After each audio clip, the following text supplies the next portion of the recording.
Hello friend, today I will show you our garage door keypad, how to work with the Chamberlain with green learn button.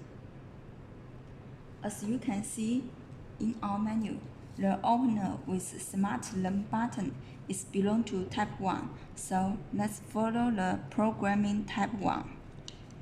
Now let's start. Step 1, press these two buttons at the same time. Step 2, press one part of I have choice for first channel. Step 3, enter your opener ID, the green button with opener ID 04 part. Step 4, press and release the learn button once. Step 5, enter a 4-digit factory set pin code 1111 for first channel.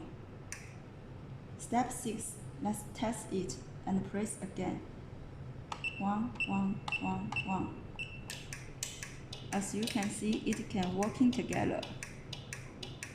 If you want to change the pin code, just follow the change an existing pin code steps. Step 1, press these two buttons at the same time.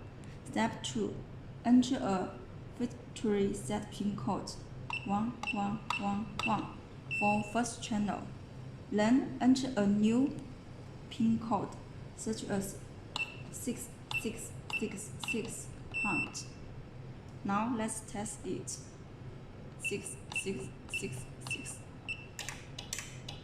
As you can see, the code has been changed successfully. Okay, thank you.